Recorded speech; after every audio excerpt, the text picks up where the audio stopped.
یہ صورت بھی ہجرت سے پہلے نازل ہوئی تھی اور اس کا بنیادی موضوع اسلام کی بنیادی عقائد یعنی توحید و رسالت اور آخرت کا اس بات اور ان پر عائد کیے جانے والے اعتراضات کا جواب ہے۔ پچھلی صورت یعنی سورہ یوسف کے آخر میں اللہ تعالیٰ نے فرمایا تھا کہ آسمانوں اور زمین میں اللہ تعالیٰ کی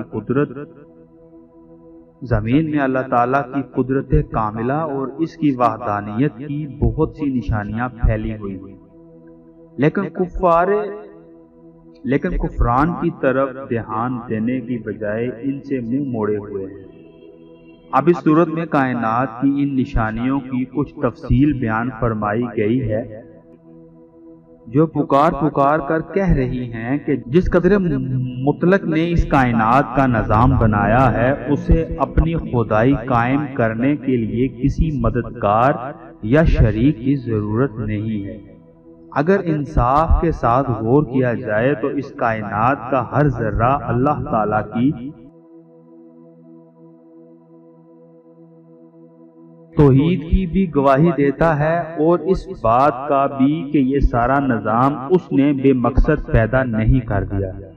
اس کا یقیناً کوئی مقصد ہے اور وہ یہ کہ اس دنیاوی زندگی میں کیے ہوئے ہر کام کا کسی دن حساب ہو اور اس دن نیکیوں کا انعام اور برائیوں کی سزا دی جائے۔ اس سے خود بخود آخرت کا عقیدہ ثابت ہوتا ہے۔ پھر نیکی اور برائی کا تعین کرنے کے لیے ضروری ہے کہ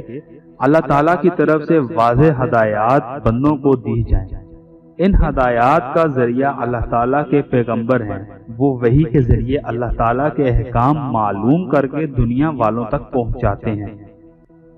لہٰذا اسی سے رسالت کا عقیدہ بھی ثابت ہوتا ہے۔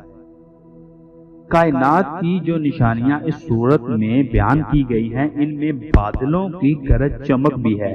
جس کا ذکر اس صورت کی آیت نمبر 13 میں آیا ہے۔